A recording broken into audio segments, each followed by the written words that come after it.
பொழுது அடியவர்கள் திருப்பிய வடிவங்களிலே காட்சி கொடுத்து அருள் புரிகிற சிறப்பை நாங்கள் பார்க்கிறோம். செம்மலர் தோன்றால் சேரலொட்டால் அம்மலம் கழுவி அன்பரோடு வருவி மாதரணியமும் நலிந்தவர் வேடமும் ஆலயத்தானும் அரணர் தொழுமே என்று அங்கே மிகுந்த சாஸ்திரங்களிலே சிவஞான சித்தியார் சிறப்பாக சொல்லுவார். ஆலயம் தான் அரணர் தொழுமே என்று சொல்லுகிற வகையிலே சிவபெருமானுடைய வழிபாட்டில் இந்த ஆலய வழிபாடு ஆன்மாக்களை லயப்படுத்துவதற்காக வழிபாடு செய்யப்படுகிற வழிபாடு. சிவபெருமான் அடியவர்கள் விரும்புகிற வடிவங்களிலே நினைக்கிற மாத்திரத்திலே விரும்பிய வடிவங்களிலே காட்சி கொடுக்கிற சிறப்பு. நாங்கள் சரியை கிரியை யோகம் ஞானம் என்று சொல்லுகிற சைவ நாற்பாதங்கள் நான்கின் அடிப்படையிலே வழிபாடுகளை செய்யும். இந்த சரிய வழிபாடு என்பது இந்த உடலினால இறைவனுக்கு செய்கிற காரியம். இந்த மகோத்சவ பெருந்திர விழாவில் நாங்கள் இந்த உடலினால இறை காரியங்களை ஆற்றியிருக்கிறோம். இந்த சரியை வழிபாடு செய்கிற பொழுது இறைவனானவன் ஒரு பொழுதும் தன்னுடைய வடிவத்தை நேரடியாக காட்ட மாட்டான் என்று சைவம் சாஸ்திரம் சொல்லுவோம். நாங்கள் நினைக்கிற பொழுது நினைக்கிற மாத்திரத்திலே எங்களுடைய வேண்டுதல்கள் ஏதோ ஒரு வடிவத்திலே இறைவன் மூலமாக அங்கே நிறைவேறிக் கொண்டிருக்கிறது. அந்த நிறைவேறுகிற அந்த நிலைதான் இறை அருளாக பார்க்கிறோம். அப்பர் பெருமான் சிவபெருமானுடைய அந்த கைலை காட்சியை காணுகிற பொழுது அங்கே ஆண் யானையும் பெண் யானையும் இணைந்த சிவசக்தி வடிவத்தை பார்த்தார். அங்கே ஆண் பெண் இணைந்த இரண்டு வடிவங்களை நாவுக்கரசருக்கு சிவபெருமான் பொருள் காட்டுகிறார். நாவுக்கரசர் சரியநெறியிலே இறைவனை வழிபாடு செய்வதும் அங்கே சரியநெறியிலே வழிபாடு செய்கிற பொழுது இறைவனானவர் தன்னுடைய முழுமையான வடிவத்தை காட்டவில்லை. நாவுக்கரசர் பாடுகிறார். மாதர்பிடியான என்று சொல்லப்படுகிற மாதர்பிடிக்கணியார் அந்த பதிகத்திலே ஆண் யானையும் பெண் யானையும் இணைந்து கொடுக்கிற காட்சி அங்கே கைலை காட்சியாக நாவுக்கரசர் காட்டுகிறார். அடுத்த நிலையாகி இந்த கிரிய நிலை யோக நிலை என்று சொல்லப்படுகிற நிலை ஓரளவு மனம் பக்குவப்பட்ட நிலை என்று சொல்லப்படுகிறது. நாங்கள் எல்லாம் மனிதர்களாக இந்த வாழ்வியலே வாழுவோம். ஆசைகளோடு பற்றுகளோடு இந்த வாழ்வியலே வாழுவோம். இந்த ஆசைகள் பற்றுக்கள் அனைத்தும் அகன்று இறை அர்ப்பணமாக இதை வழிபாடு செய்கிற பொழுது இந்த கிரிய நிலை யோக நிலை எங்களுக்கு வாய்க்கப்படுகிறது. சம்பந்தர் சுந்தரமூர்த்தி நாயனார் இந்த கிரிய நிலை யோக நிலையிலே இறைவனை வழிபாடு செய்திருக்கிறார். இந்த கிரிய நிலை யோக நிலை வாய்க்கப்படுகிற பொழுது இறைவனானவன் அந்த நினைத்த மாத்திரத்திலே எங்களுடைய கண்முன் காட்சி கொடுக்கும். இந்த சித்தர்கள் ஞானிகள் சிவனடியார்களுக்கெல்லாம் நினைக்கிற பொழுது காட்சி கொடுக்கும்.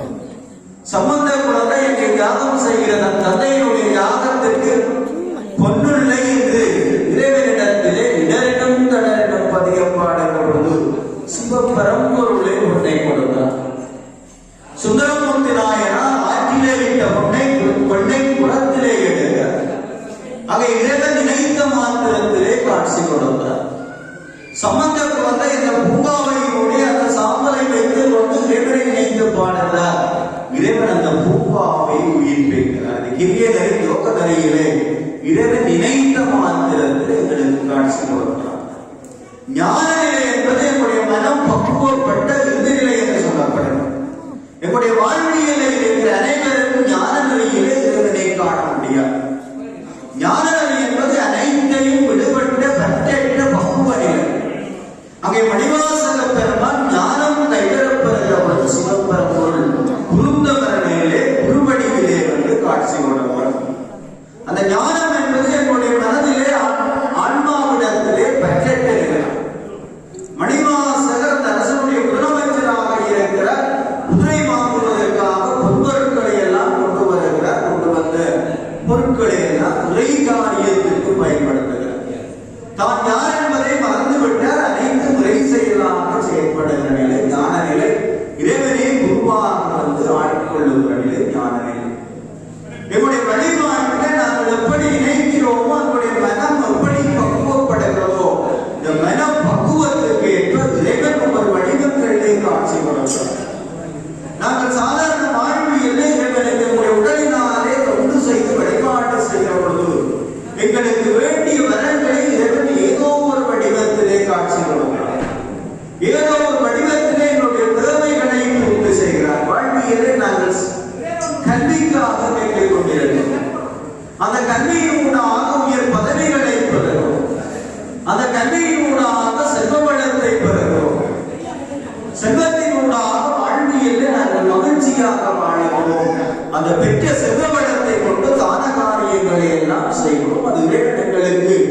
எங்களுடைய செயலுக்கு ஏற்ப ஏதோ ஒரு வகையிலே இறைவன் அருள் புரிந்து கொண்டிருக்கிறார். இந்த சிவபரம்பொருள் அங்கே பெண்ணாகிய பெருமான் என்று போற்றப்படுகிற சிவபரம்பொருள் ஆணாக பெண்ணாக காட்சி கொடுக்கிறார்.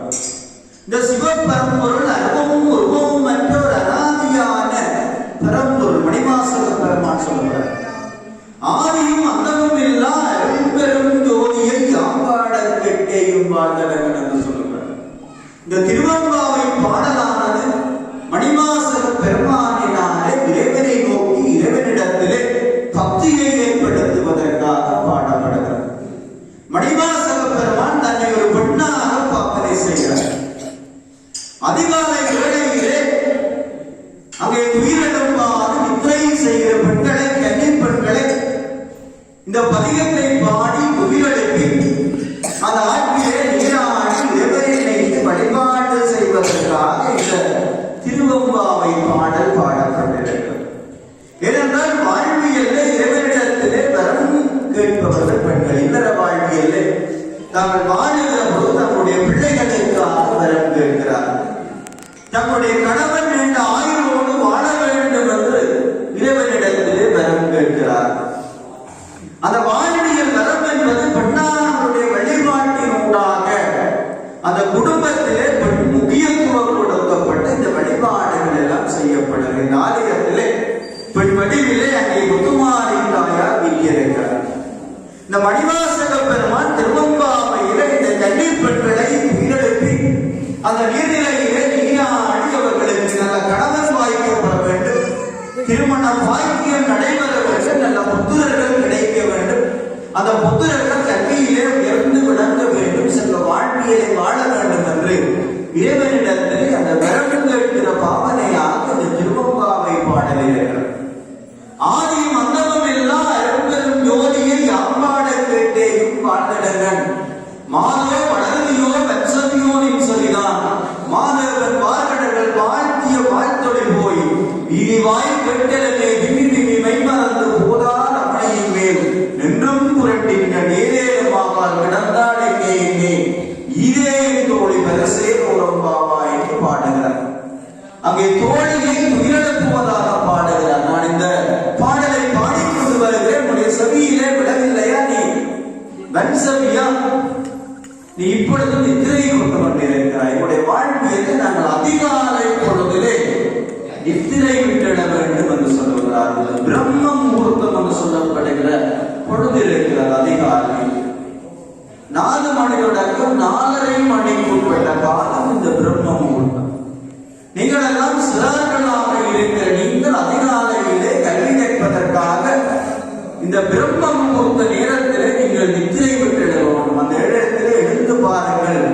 உலகமெல்லாம் அமைதியான நிசப்தமாக இருக்கும். நான் அந்த வேளையிலே எழுந்து கற்கிற பொழுது நம்முடைய மனம் ஒருநிலைப்படுகிறது. அந்த மனதினூடாக புத்தியை நம்ம ஒருநிலைக்குள்ளே கட்டுப்படுத்த முடிகிறது. அதனூடாக கல்வியை கற்க முடிகிறது. அந்த அதிகாலை பொழுது ஞாபக சக்திக்குரிய பொழுதாக இருக்கிறது. அனைத்தும் இயக்கமற்றிருக்கிறது. பிரம்மா இந்த நேரத்தில் தான் உலகத்திலே இருக்கிற உயிர்களை பிரபஞ்சத்தை படைக்கிறான் என்று சொல்லுவோம். அந்த முகூர்த்தம் பிரம்ம முகூர்த்தம் என்று சொல்லப்படுது. இந்த அதிகாலை பொழுதிலே எழுந்து நீராடி அந்த நேரத்திலே நீங்கள் ஒரு விடயத்தை மனதிலே செய்கிற பொழுது அந்த விடயம் உங்களுடைய மனக்கண்ணிலே இருக்கிறது. உங்களுடைய கல்வியிலே இந்த மரணம் என்பது முக்கியமாக இருக்கிறது. நாங்கள் இந்த 11 இலக்கியங்கள் திருவாசகங்களை எல்லாம் ஆதி காலத்திலே மரணம் செய்து வைப்பார்கள். ஔவையார் சொல்லுகிறார், சித்திரமும் கைப்பழக்கம் சென்றமடும் நாப்பழக்கம் என்று சொல்கிறார். எங்களுடைய வாழ்வியலை நாங்கள் செய்கை கூடாக கேட்டுக்கொள்வோம். இந்த அதிகாலையிலே எழுந்து நீராடி இறைவனை வணங்கி நாங்கள் இந்த கல்வியை தொடர்கிற பொழுது அந்த ஞாபக சக்திக்குரிய பருவமாக இருக்கிறது. அங்கே மணிவாசக பெருமான் தன்னை பெண்ணாக பாவனை செய்து இந்த உலகியலே வாழ்வியலே வாழ்பவர்கள் இறைவனிடத்திலே இன்பம் பெறுவதற்காக பெறம் பெறுவதற்காக அந்த திருவாசக பாடல்களை பாடுகிறார். இந்த சிவபரம்பரும் ஆணாக பெண்ணாக விரும்புகிற போது அடியவர்கள் விரும்புகிற வடிவங்களிலே காட்சி கொடுத்து கொண்டிருக்கிறான். நாங்கள் சிவசக்தி வழிபாடு என்று சொல்லுவோம். இந்த பிரபஞ்சமாக பஞ்சபூத வடிவமாக இருக்கிற சிவபரம்பொருள், இந்த பிரபஞ்சத்துடைய இயக்கமாக இருப்பவர் அன்னை சக்தி. அங்கே அன்னை சக்தியினுடைய இயக்கத்தினூடாக சிவபரம்பொருள் இணைந்து ஆடிக்கொண்டிருக்கிற, அந்த இணைந்து இந்த பிரபஞ்சத்தை இயக்கிக் கொண்டிருக்கிறார். அங்கே நடராஜ பெருமானுடைய வடிவத்தை பார்க்கிறோம். நடராஜ பெருமானுடைய பாதத்தடியிலே சிவகாமி அம்மை வீட்டிருக்கிறார். நடராஜ பெருமான் சமேத சிவகாமி தாயாராக அங்கே காட்சி கொடுத்து கொண்டிருக்கிறார். நடராஜ பெருமான் இந்த நடனத்தினூடாக ஐந்தொழிலை ஆற்றுகிற பொழுதும் அங்கே இறை சக்தியாக சிவகாமி தாயாருடைய அந்த காட்சி எங்களுக்கு கிடைக்கிறது. அதே போல சிவபரம்பொருடைய வழிபாட்டிலே சிவனோடு அங்கே கைலேங்கியிலே பார்வதி தேவி வீட்டிருக்கிறார். உமையம்மையார் அங்கே வீட்டிருக்கிறார். சிறப்பை நாங்கள் பார்க்கிறோம். இறைவன் ஆணாக பெண்ணாக எங்களுக்கு காட்சி கொடுக்கிறான். ஆணாக பெண்ணாக இந்த பஞ்சபூதமாக இருக்கிற இறைவன் அங்கே ஆண் பெண் வடிவங்களை நாங்கள் விரும்பிய பொழுது காட்சி கொடுத்துக் கொண்டிருக்கிறோம். அந்த இறைவனுடைய சிவனும் சக்தியும் பிரிக்க முடியாது என்று நாங்கள் சொல்லுகிற வடிவமாகத்தான் இந்த அர்த்தநாரீஸ்வர வடிவம் விளங்குகிறோம். அர்த்தநாரீஸ்வர வடிவத்தில் சிவபரம்பொருள் வலது பாகமாக இருக்கிறார். ஆண் வலது பாகம், பெண் இடது பாகமாக இருக்கிறார். எங்களுடைய வாழ்வியல்ல ஆணுக்கு வலது பாகம் கொடுக்கப்பட்டது. சிவபரம்பொருள் வலது பாகமாக இருக்கிறார். அங்கே சத்தியாகி என்னை பார்வதி தேவியார் உமாதேவியர் இடது பாகத்திலே இருப்பது இந்த அர்த்தநாரீஸ்வர வடிவம் என்று சொல்லப்படும். அந்த சிவனுடைய ஆண் சக்தி இணைந்த வடிவம் சிவனும் சக்தியும் பிரிக்க முடியாத அம்சமாக இருக்கிற சிறப்பைத்தான் அங்கே அந்த அர்த்தநாரீஸ்வர வடிவம் எங்களுக்கு காட்சி கொடுத்துக் கொண்டிருக்கிறது. உமாதேவியார் சிவபெருமானுடைய தன் உடலிலே ஒரு பாகம் கிடைக்க வேண்டும், சிவனோடு சமனாக இருக்க வேண்டும் என்று பெற்ற வரமாக இந்த அர்த்தநாரீஸ்வர வடிவம் இருக்கிறது. நாங்கள் இந்த கேதார விரத கௌரி காலத்திலே சிவபரம்பொருளை அங்கே அன்னை சக்தியாகிய கேதார கௌரி அம்பாளூடாக வழிபாடு செய்யும். அந்த கேதார கௌரி அம்பாள் சிவலிங்க பெருமானை வழிபாடு செய்யும். அந்த சிவசக்தியினுடைய அருள், அந்த அன்னையினுடைய அருள் இரண்டும் கிடைக்கிற ஒரு வழிபாடாக பெண்களினாலே அர்ச்சிக்கப்படுகிற ஒரு வழிபாடாக இந்த கேதார கௌரி விரதம் விளங்குகிறோம். இந்த லிங்க வடிவம் என்று சொல்லப்படுவது சிவபெருமானுடைய வடிவத்திலே அருவுருவ வடிவம் என்று சொல்லப்படுகிறது. அருவுருவம் என்பது அங்கே உருவமும் அருவமும் இணைந்த வடிவம். அருவுருவ வடிவமாக சிவபரம்பொருள் காட்சி கொடுத்துக் கொண்டிருக்கிறார். உருவம் என்பது இவனுடைய முழுமையான வடிவம் அங்கே எங்களுடைய கண்ணுக்குள்ளே தெரிகிறது. அருவம் என்றால் உருவம் இல்லை, அருவமும் மற்ற இரண்டும் கலந்த வடிவம் அருவுருவ வடிவம். சிவலிங்க திருமேனி அருவுருவ வடிவமாக இருக்கிறது. அங்கே கேதார கௌரி அம்மையானவள் சிவபரம்பொருளை பூசித்துக் கொண்டிருக்கிறார். அங்கே அருவுருவ வடிவம் உருவ வடிவம் இணைந்த இரண்டு வடிவத்தினூடாக இவருடைய அருளை பெறுகிற வழிபாடு அந்த கேதார கௌரி வழிபாடு என்று சொல்லுவோம். இந்த கேதார கௌரி வழிபாட்டிலே அன்னை சக்தியானவள் எப்படி இறைவனுடைய உடலிலே அந்த இடது பாகத்தை பெற்றாள் என்பது ஒரு வரலாறாக இருக்கிறது. அன்னை சக்தியானவள் பார்வதி தேவியானவள் சிவபரம்பொருடைய பாகத்திலே இடது பாகத்தை அன்னை வழிபாடு செய்து சிவபரம்பொருடத்திலே பெற்றுக் கொள்ளுங்கள். சைவ சமயத்தினுடைய மூலக்கடவுள் சிவபரம்பொருள். சிவபரம்பொருடைய அருளினாலே சிவசக்தி வழிபாடாக அன்னையினுடைய சிவனுடைய வழிபாடு, சக்தியினுடைய வழிபாடு இருக்கிறது. சைவ சமயத்திலே சிவபரம்பொருடைய புத்திரர்களாக அங்கே விநாயகப் பெருமான், முருகப் பெருமானை குறிப்பிடவும், வைரவ பெருமான் சிவபரம்பொருடைய கைலேங்கிரியிலே வடகிழக்கு மூலையிலே காட்சி கொடுத்துக் கொண்டிருக்கிற ஒரு காவல் தெய்வமாக இந்த வைரவ பெருமானை பார்க்கிறோம். சிவனுடைய வடிவமாக வைரவ பெருமான் அங்கே காட்சி கொடுத்துக் கொண்டிருக்கிறார். அந்த பிரம்மதேவனுடைய அகத்தை அடக்குவதற்காக அந்த வைரவ பெருமானுடைய உருவம், வைரவ பெருமானுடைய தோற்றம் அங்கே உருவாக்கப்படுகிறது. வைரவ பெருமானுடைய வடிவத்திலே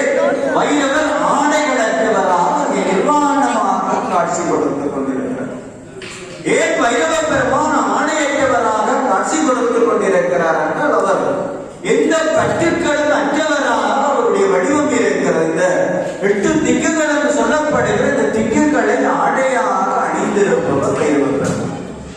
இந்த பைரவ பெருமான் சிவபெருமானுடைய அந்த முக்கிய தலமாக இருக்கிற காசியிலே கபால வைரவராக அங்கே அருளாட்சி புரிந்து கொண்டிருக்கிறார். அந்த காசியை 8 திக்குகளும் காப்பவராக பைரவ பெருமான் இருக்கிறார். அந்த ஆலயத்திலே காவல் தெய்வமாக பைரவ பெருமான் இருக்கிறார். மகோற்சவம் ஆரம்பமாவது முதல் நாள் கிராமசாமி உற்சவத்தின் மூலமாக பைரவ பெருமானுடைய காவல் ஆரம்பிக்கிறது. இந்த மகோற்சவத்துடைய இறுதி நாளிலே பைரவர் பொங்கலின் மூலமாக நாங்கள் இந்த மகோற்சவங்களை எல்லாம் நிறைவு செய்வோம். சிவ பரம்பொருள் அங்கே வடிவத்தை எடுக்கிறார். தேவையின் பொருட்டு வடிவங்களை எடுக்கிறார். தக்கனுடைய ஜாதத்தை அழிப்பதற்காக வீரபத்திர பெருமானாக பத்திரகாளி தாயாராக வடிவத்தை எடுக்கிறார் அந்த சிவபரம்பொருள். அந்த சிவபரம்பருடைய ஆணை சிவபரம்புடைய சக்தியினாக அந்த வடிவங்கள் எல்லாம் காட்சி கொடுக்கும். அங்கே முத்துமாரி தாயாரவன் 1000 கண்ணுடைய நாயகியாக போற்றப்படுகிறார். அதனுடைய புராணங்கள் சிவபரம்புடைய அருளினாலே 1000 கண்களை உடைய அன்னை சக்தியாக முத்துமாரி தாயார் இருக்கிறார். முத்துமாரி தாயாருடைய வழிபாடு எங்களுடைய வாழ்வியலே நோய் தீர்க்கிற பெருந்தெய்வமாக முத்துமாரி தாயார் இருக்கிறார். இந்த வெயிலினூடாக உண்மையான காலங்களில் எங்களுக்கு ஏற்படுகிற அனைத்து நோய்களையும் போக்குவவள் அன்னை முத்துமாரி. எங்களுடைய காவல் தெய்வமாக நோய் நீக்குகிற வரவருடைய ஒரு அற்புத தெய்வமாக முத்துமாரி இருக்கிறார். அந்த சிவபெருமானுடைய ஒரு பாகமாக இடது பாகத்தை அன்னை சக்தியாக பார்வதியார் பெற்றிருக்கிறார். ஏன் அந்த இடது பாகத்தை பெற்றார், எவ்வாறு பெற்றார் என்பதை நாங்கள் இந்த இடத்திலே சிந்திக்கிறோம். சிவபெருமான் அங்கே வீட்டில் இருக்கிற இடம் கைலையாகிய பேரம்பலம் என்று சொல்லப்படும். அந்த கைலையிலே சிவபெருமான் பார்வதி தேவியாரோடு அங்கே வீட்டிலிருந்து அருளாட்சி புரிந்து கொண்டிருக்கிறார். அங்கே கைலையிலே பார்வதி தேவியார் சிவபெருமான் இருக்கிறார். அந்த சிவபெருமானை இந்த 33 கோடி தேவர்கள் ரிஷிகள் ஞானிகள் எல்லாம் நாளாந்தம் வழிபாடு செய்து கொண்டிருப்பார். அந்த கைலேகிரியிலே இறைவனிடத்திலே எங்களுக்கு வரம்பெற்று தருபவராக நந்தியம் பெருமான் அங்கே காட்சி கொடுத்துக் கொண்டிருப்பார். அவரை அதிகார நந்தி என்று நாங்கள் போற்றுவோம்.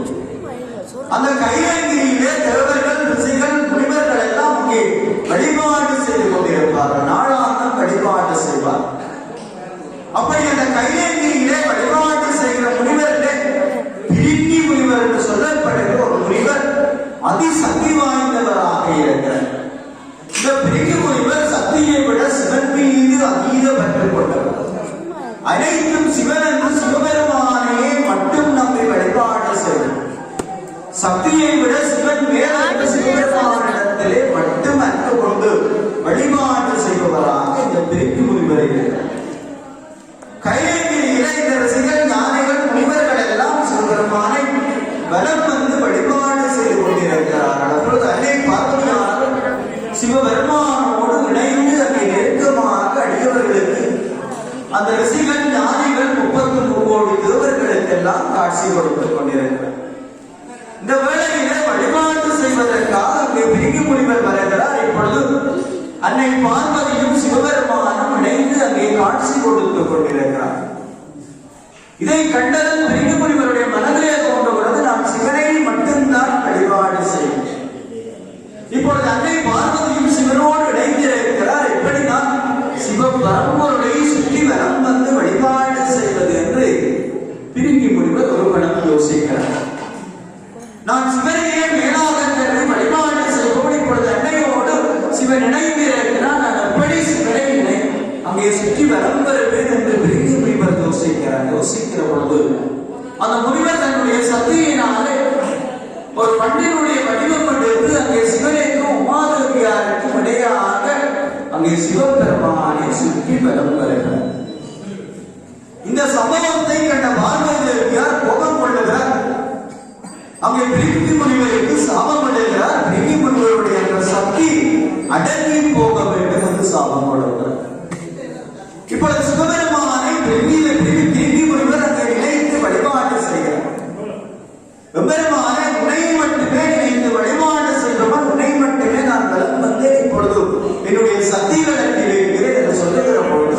விரும்பி முனிவர் அங்கே சிவனை இணைந்து வழிபாடு செய்கிற பொழுது சிவபெருமாள் அங்கே விரும்பி முனிவருக்கு 3வது காலையும் கையையும் கொண்டு வருகிறார். அவர் சிவனை சுற்றி வழிபடுகிறார். இதை பார்த்த அன்னை சக்தியானவள் பார்வதி தேவியானவள் கோபம் கொள்ளுகிறார். அங்கே சிவனும் சக்தியும் பிரிந்திருந்ததனால் தானே விரும்பி முனிவர் அங்கே பண்டு வடிவம் எடுத்து இடையிலே சுற்றி வந்தார். இந்த சிவனுடைய உடலிலே நான் ஒரு பாகத்தை பெற்றுவிட்டால் அவர் என்னை சுற்றி வலம் வருவார் என்று அந்த அன்னை சக்தியானவள் சிவபெருமானிடத்திலே வரம் வருவதற்காக திருக்கேதாரம் என்று சொல்லப்படுகிற ஒரு அற்புதமான தலம். அங்க இயற்கை அருவிகளோடு ஓடிக்கொண்டிருக்கிற அற்புதமான தலம் அந்த திருக்கேதாரம். அந்த திருக்கேதாரம் சொல்லப்படுகிற தலத்திலே மண்ணினாலே சிவலிங்கம் செய்து அந்த சிவலிங்க பெருமானுக்கு பூசை வழிபாடுகளை எல்லாம் செய்து அன்னை சக்தியானவள் சிவபரம்பொருளை நினைத்து தவம் இயற்றுகிறார்.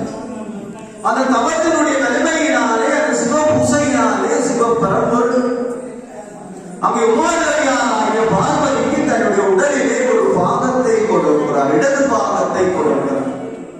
அங்கே சிவனுடைய வடிவத்திலே வலது பாகம் ஆணாக இருக்கிறது, இடது பாகம் பெண்ணாக இருக்கிறது. பெண்ணாகிய பெருமானாகிய சிவபரம்பொருள் அந்த அன்னையுடைய வழிபாட்டிற்கு இணங்கி அன்னையுடைய வழிபாட்டினால தன்னுடைய உடலிலே இடது பாகத்தை கொடுப்பது. அது திருக்கேதாரம் என்று சொல்லப்படுகிற அந்த தலத்திலே வழிபாடு செய்வதனால் அந்த அன்னை கேதாரக்கூடிய அன்னை என்று போற்றப்படுகிறார். அந்த அன்னை சிவனை நினைத்து எப்படி உடல் தன் சிவனுடைய உடலிலே ஒரு பாகத்தை பிரியாது பெற்றாலோ அதே போல இந்த வாழ்க்கையிலே வாழுகிற பெண்கள் சிவபெருமானை நினைத்து அன்னையை நினைத்து வழிபாடு ஏற்றுகிறது. இந்த கேதாரம் அன்னை சக்தியானவர் சிவனை பூசித்தகிறது. இந்த கேதாரம் இந்த அர்த்தநாரீஸ்வர வடிவம் என்று போற்றப்படுகிற வடிவத்திலே சிவபெருமான் காட்சி கொடுக்கிறார். சம்பந்த குழந்தை சொல்கிறார், உண்ணா முலையோடு அங்கே பட்னாகி எம்பெருமான் மானாகி அந்த மலையிலே காட்சி கொடுத்துக் கொண்டிருக்கிறார்.